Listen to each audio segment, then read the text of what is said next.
Hello and welcome again to Herd Immunity News. My name is Marcus Bozza. Tonight I've got an amazing guest on the show. I have Mr. David Atherton.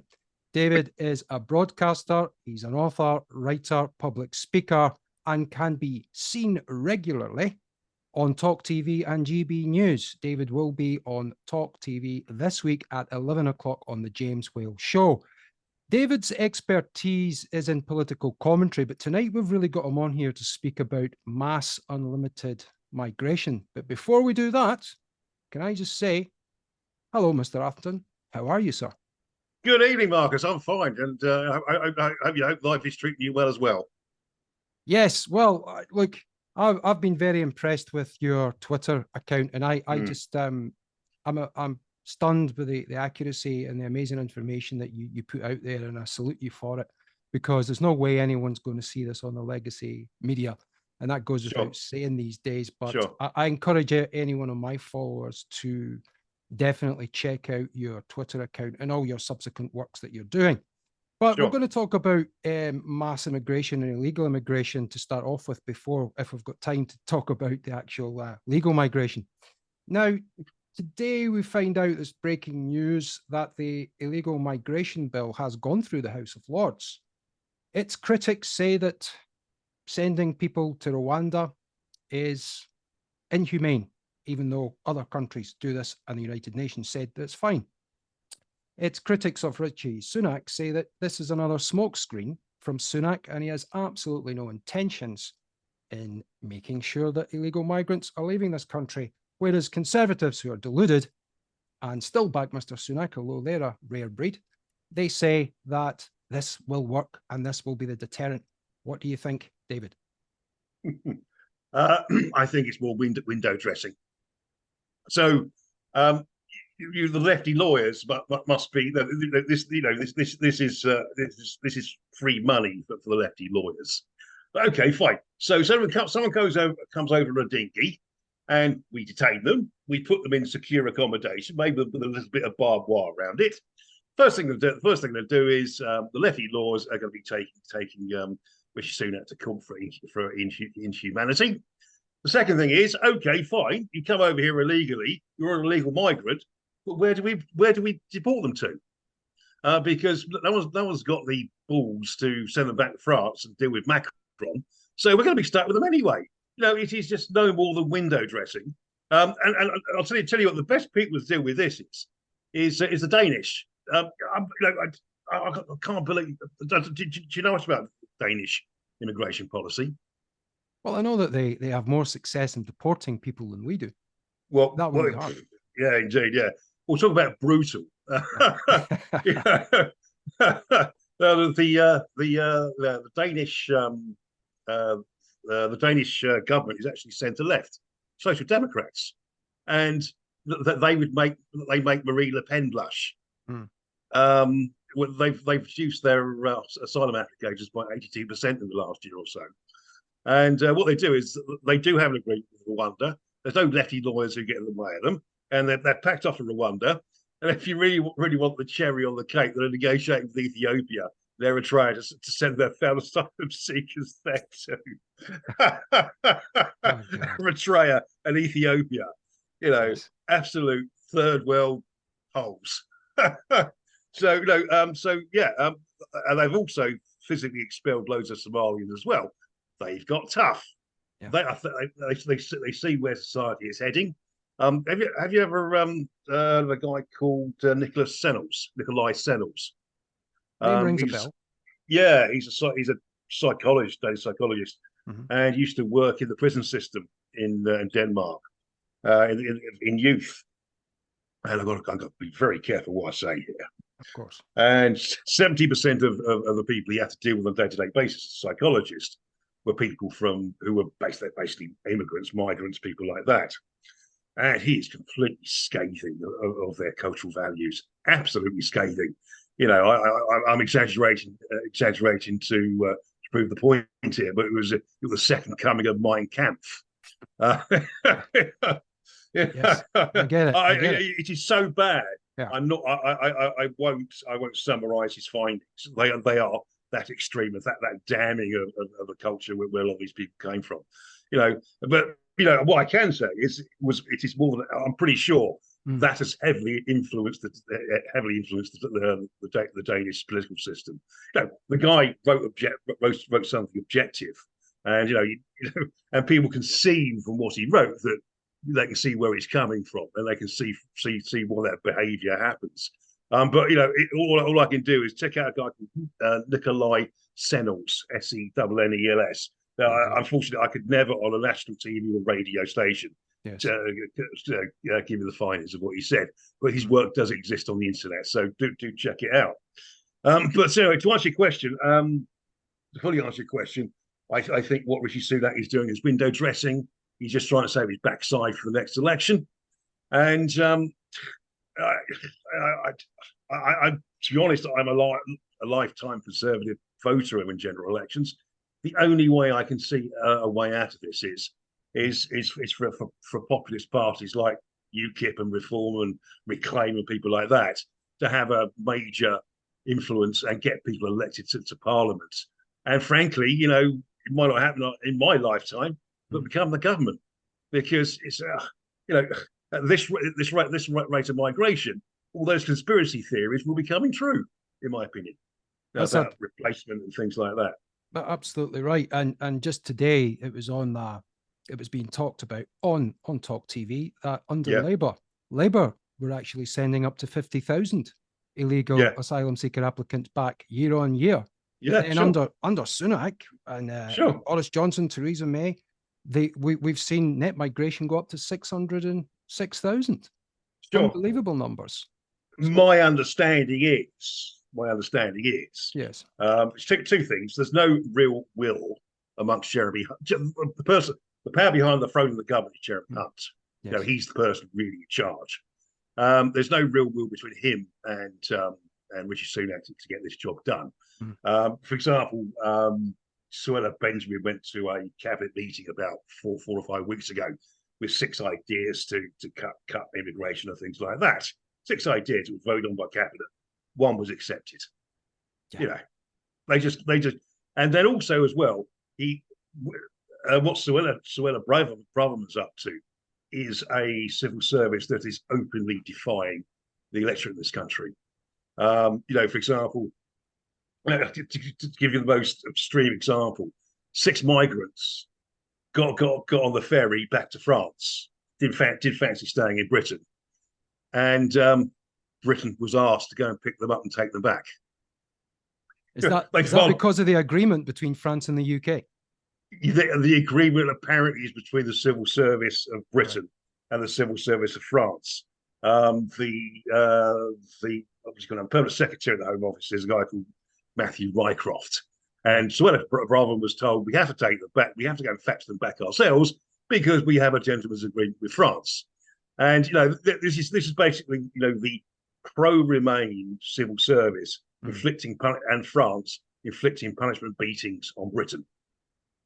So the civil service is basically running the show, and if anybody, if an MP or minister puts up any resistance, then they'll give them the Dominic Raab treatment. Say through tomatoes at me. I think you might be right there. Or they just simply ignore or simply undermine elected politicians elected by the people. And really, there's not a lot we can do. All we can do is just put a bit more barbed wire around your front garden and hope for the best. There's nothing we can do. Down the hatches. Indeed, the only thing the civil service and the mainstream media passes will understand is Reform, UKIP, Reclaim, and MPs in Parliament, them losing their seats, them losing their privileges, in Parliament. That's the only thing they're going to understand. And quite frankly, I don't really. Quite frankly, what I say to Matthew Wright, you got me going now. You got me going now, Marcus. Wow. Go on, son. I say to Matthew Wright, I want these 10 things done in this time frame. If you ain't done, you're fired. I seriously, how useless the civil service is or deliberately obstructive. Choose your own. You could do worse than fire the whole damn lot of the Home Office and start again. nothing works from the Home Office from start to finish, and so therefore, you could fire the whole lot. You wouldn't miss any of them anyway. Get people in from the private sector. There are business people in this country who know how to hire and fire, and they can do the assign and processing forms. We also need to do on immigration is if you're a failed asylum seat, do you know if you fail your asylum application, you get to keep your flat and you get to keep your keep your flat. It's a win-win. Yeah. It's a win-win. I know. You can't and also your dole payments as well. To my mind, if you've gone to a tribunal and you've lost your case, you should be taken away in handcuffs, put in a detention centre, set on the next plane back home. Or say you're a brickie. As a last resort. You're on the run from the Taliban. I brought my towel with me. Yeah, you did. Exactly. Yeah. Well, that's right. Over the roofs. It just gets more comical, but more tragic by the day when these policies are rolled out. Now, it's a great point you make. You've done it in your other work and other interviews that the civil service really are the fly in the ointment. As long as they're there, it backs up the old saying, David, that no matter who you vote for, the government will always be in power. Yeah, I know. I think it was Steve Bannon, used to be my boss's boss at Breitbart, actually. We obviously had a quick chat about what I was doing beforehand. Yeah. He refers to it as the Uni-Party. Whether it's in America, as you get the Democrats, whether you get the Republicans, you get the broad agreement of policies and attitudes and things like that. No, it's exactly the same as in Britain, isn't it? There's a collective understanding amongst establishment what the right views and what the right things to believe in. Well, absolutely. You're right in what you say. And to develop the point you made a little bit earlier, if I may, you talked about the centre-right alternative parties, Reclaim, UKIP, Richard Tice's Reform Party, and a few others, Heritage Party, of course. Yeah, now, Heritage, to me, getting those guys together, sure, rather than have them all scattered out, would be the way forward to try and put their egos aside for a greater good, for just to pluck a name out, centre-right alliance. Okay. Yeah, indeed. Even if you get punished at the election, at least you've got a chance of getting a dozen genuine MPs. I might go for the classical liberal alliance. You want to get the right out of there. I think right is sending out all the wrong signals. I'd probably go for the classical liberal or libertarian type alliance. Or the careful, David. They might think they're getting Ed Davey. Well, Joe Swinson. That's why you put classical in front of liberal. Rather than Democrat. It's not liberal Democrat. It's classical liberal. So it's which probably would sum up most of the parties that we talked about. That most of them would be, for freedom of the individual and low taxation. That's classical liberalism. So anyway, I'm sure if we all sat down, we could think of a party which we could unite. Sit around in the pub and come up with a good name after a few bottles of this and that and some refreshment from the amber nectar. Can I just move on to the next point I was going to talk to you about this evening, if I may, sir? And that's off the barge, the baby Portland. Stockholm, it's called. Yes. Down in Portland, Dorset. Now, this is a barge that's going to house up to 500 men, and it will not be a jail, as is promised, because there will be freedom of movement. There'll be a bar, there'll be a gym. Don't know if there'll be a swimming pool, but there's plenty of water around, so they can always plenty of beaches. Plenty of nice beaches. Time of the year. And they'll have minibuses taking them into Weymouth, as well as spending very nice money. Of them, isn't it? Yeah. Yes. So now the left are saying that this is a prison, and the critics from the right side, I guess you would say, or liberals, would say that this is another complete waste of money because after one day it'll be full. So where do we go from there? Your thoughts, sir? Right. Well, that Priti Patel, sorry, not Priti Patel, but Suella Braverman, the Home Secretary, has to do a job. And Robert Jenrick, the immigration minister, have to do a job. They are obliged to find an accommodation somewhere. Obviously, it's high summer in Britain. The thing about is when British tourists go to stay in British hotels and in British resorts, I think the immigrants get paid £40.85 a week. I think it's around 40 quid a week. So that's not going to buy you many kiss me quick hats, is it? No. No. Or get a ride on the donkey. Yeah. Exactly. Yeah. Well, I'm sure many of the migrants will be saving their money up for that. Like so. Exactly. Yeah. But of course, joking apart.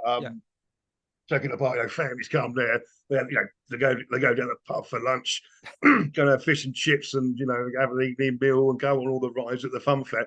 They're going to spend real money. They're going to spend real money. So so I think the average family holiday costs about £1,000, something like that. I don't know.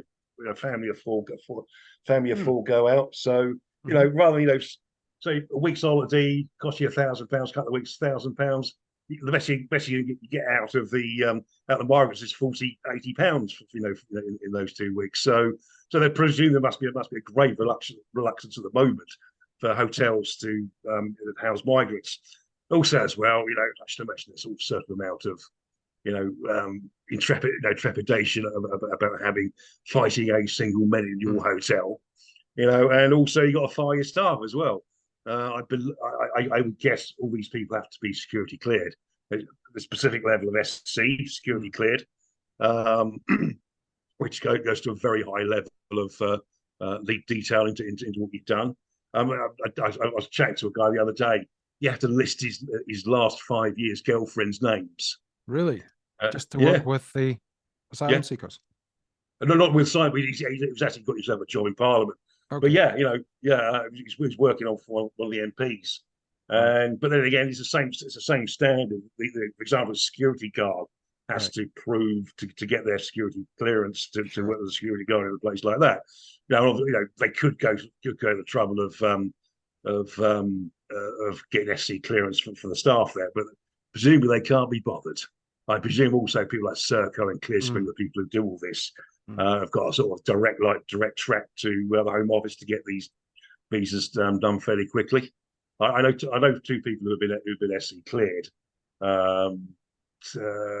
One's kind of a household name, the other person isn't. Although you see them a lot on TV. They were instantly cleared because presumably the state keeps a file, shall we say? Yes. In fact, I'll probably describe both figures in that respect. But anyway, so that's the problem that we got, is that they're running out of places to put these people in, and also as well. And let me try and put this as neutrally as possible. I think the local government association warned the Home Office of increasing irritation and confrontation and loathing of asylum seekers being placed in their town.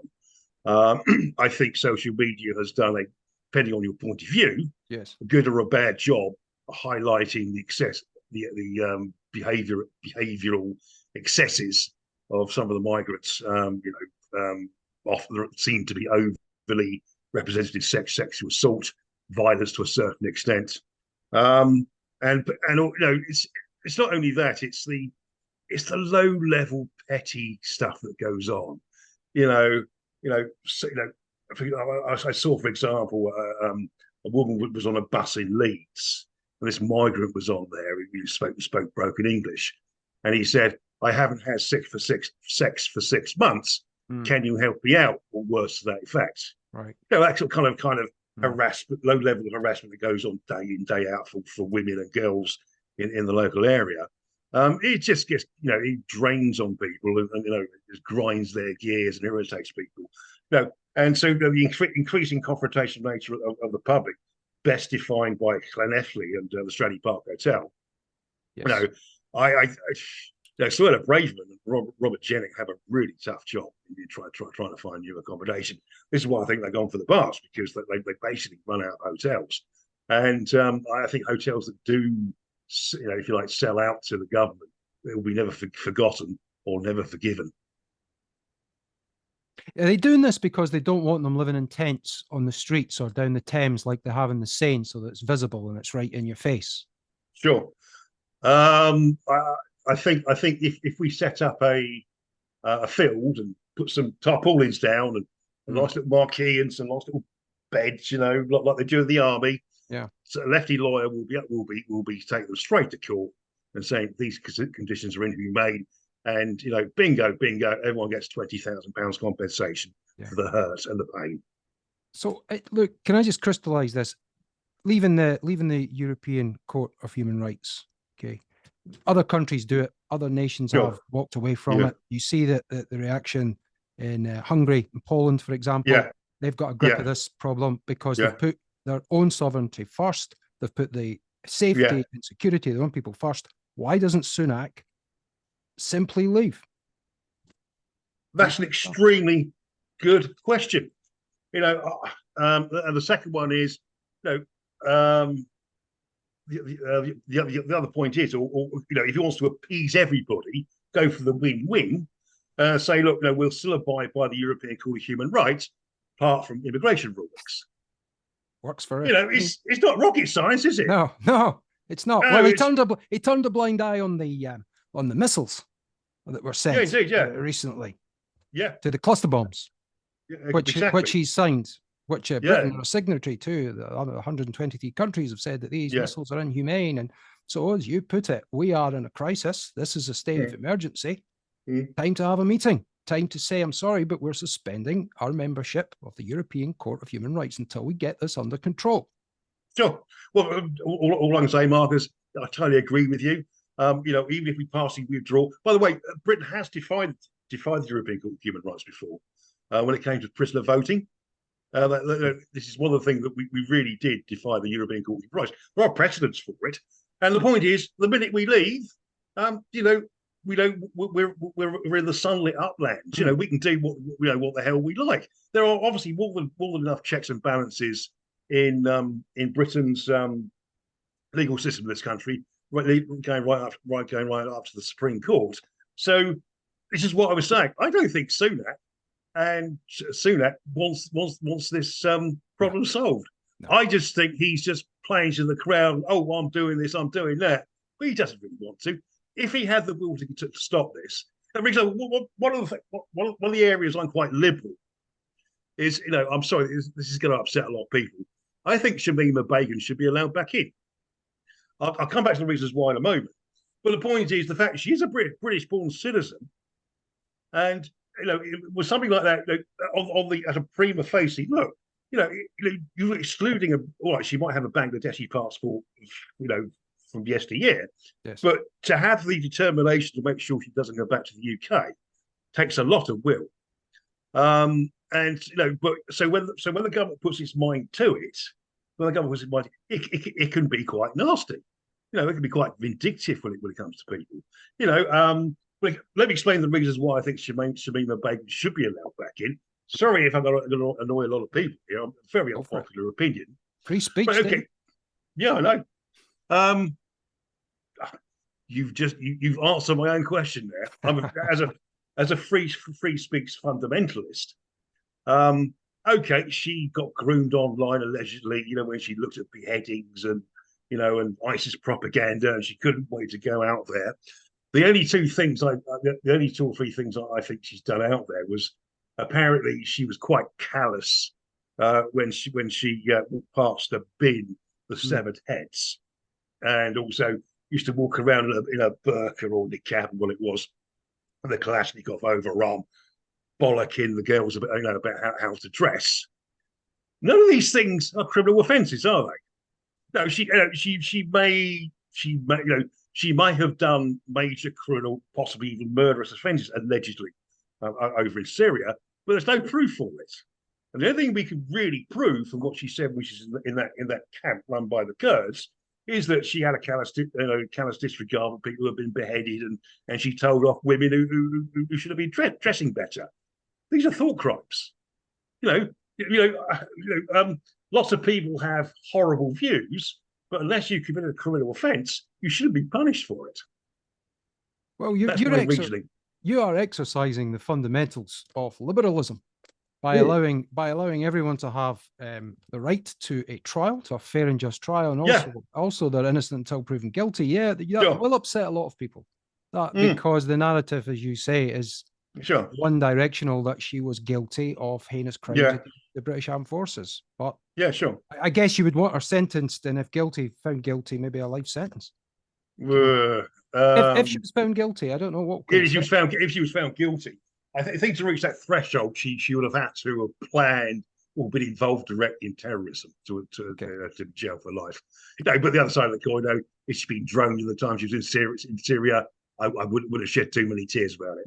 No. Well, so I can recover from that. it's an interesting point. It's definitely an interesting point. We've got about 10 minutes or so left. I just want to get your thoughts. You mentioned it briefly about the reaction down in Furness in Wales, where the locals gathered round, and so far it looks like they've stopped the hotel down there, the Stanby Hotel, beautiful hotel being used by asylum seekers. Now, to me, I looked at this and said, well, okay, it might be a victory for the town, but those guys are going to go somewhere. They're going to be living somewhere else. It doesn't really, for the UK, get rid of that problem. But do you think you're going to see more civil unrest and more people blocking hotels like this? If the truth be known, Marcus, I think this will be a rare victory among many defeats. Because the simple reason is, I don't know whether you're aware, but the interest of the hotel by the garages is not owned by the hotel. Yeah, private land. So therefore, exactly, So they were able to put blocks and rocks and concrete things there, and because it was their private property. If you start doing that in a hotel where the hotel owns the front of the property, or do it on a public road, the police are going to come down on you like a ton of bricks. Sure.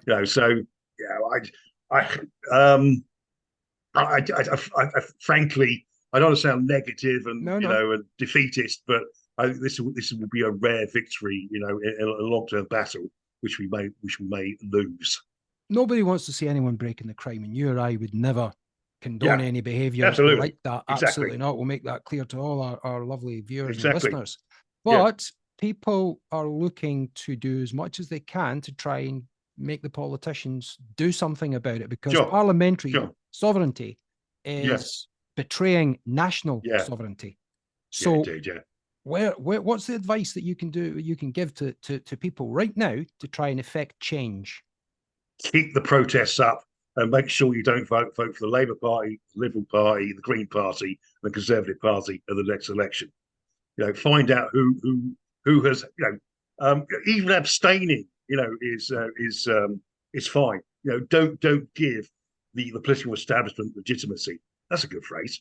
Don't give them legitimacy by voting for them. Don't abstain or vote, or more properly, vote for a party that best fits in with your views on immigration. That's the best thing to do. And also, as well, thought what's crossed my mind. It might be a year or two away now, but the next set of council elections stands for the council. On an anti-immigration ticket. I'm told that you only need 2 signatures these days to stand as a councillor. So again, just the fact your name is on the ballot, and you do is get your leaflets printed and go and knock on a few doors and say, "Hi, I'm this kind of, here we are as a leaflet, what have you."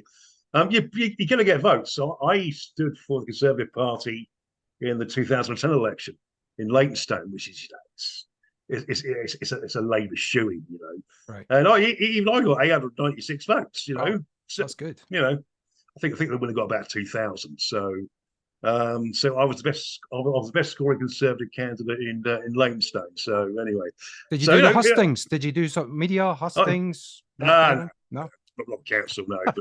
But you went down the pub.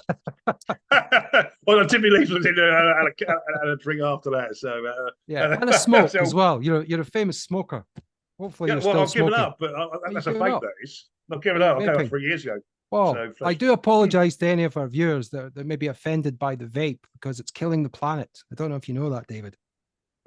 Any of my green followers. Well, the actual ingredient is something called propylene glycol. Okay. It's used in cough mixtures, aspirin inhalers, and is theatrical fog. Not a lot of people know that. It's thought to be next to harmless. But I really quite enjoy it. Really quite enjoy vaping, actually. But thanks to shut up, I smoked for 45 years, so that's what I'm least obscure for, is defending smokers' rights. the real genuine libertarian, you know. Yes, well, there's even arguments, we're digressing a bit, but a little bit of nicotine is actually good for you.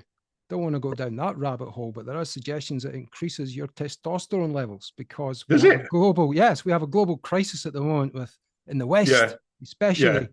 I think our Prime Minister is probably proof positive that this is true, that testosterone levels have fallen to record lows. Yes. When you look around. But look, couple of minutes just left to go. Yeah. I'm going to say thank you very much indeed for appearing on. Time goes so fast when you're having fun, doesn't it? Doesn't it? Really? Doesn't really? it, Marcus? And I'll have to get you back on again because there's a whole wave and plethora of subjects that you are an expert on, and looking at what actually happens when people with ideological differences come here. Yeah. Just before we round off, and obviously we've got an election coming up. We've got 3 by-elections coming up. I have Conservative Party insiders. I'm sure you do too. Now, there are rumours that are going round that there is going to be a leadership election and 54 letters will go in of no confidence before Christmas. Now, this is what I've been told. Sunak knows this, so he's trying to pull all the stops. Coming up to the summer recess on Thursday. Yeah. Do you think that's a goer, or is it just a rumour?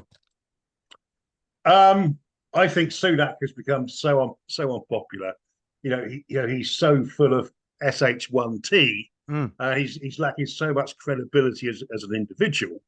I really hope, and I think there's a realistic chance that he will be out of his ear. And the person I really want to go is Jeremy Hunt. Yes. That bloke is, in my opinion, politically pure evil. He has to go. So, I'm praying. I'm a lifetime Conservative voter. And I'm praying they get absolutely trounced in the 3 by-elections. Well, isn't it awful that we have reached, that probably the party that reflects probably the majority of my followers in many ways. Yes.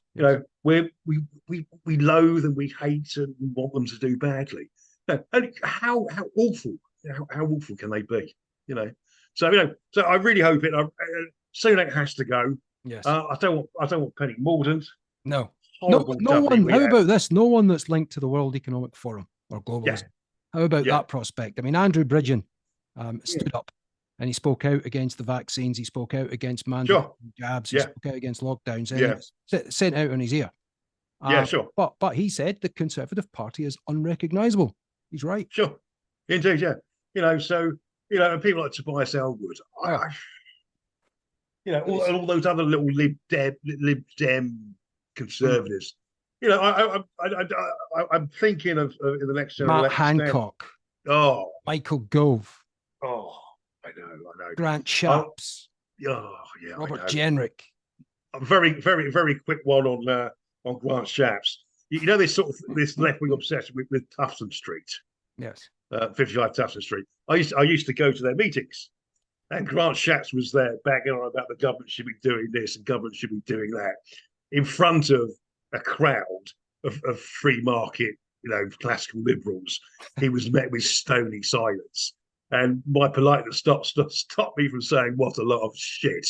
I wonder if he was using his real name back then. Yeah, I know. There was 2 things. It was either he wasn't reading the room, or it was the biggest fu to us. I think it was an fu. So I think he deliberately did it to pee everybody off. So anyway. Well, we will expand on that and all your amazing stories at another time, sir. Hopefully, you will come back onto Herd Immunity News because no problems, Marcus. Anytime. 100% proof positive. You're a cracking guest, and you've got so many stories, so many ideas. You report what's happening right now when other people just won't do it or can't do it. But let me say thank you very much again, David, for coming on. Thanks for inviting me. Everybody check out David, please, on the James Whale Show with Ash. That's on Talk TV at 11 o'clock. That's Friday. Thank you very much again, sir. Cheers. Bye now. Bye.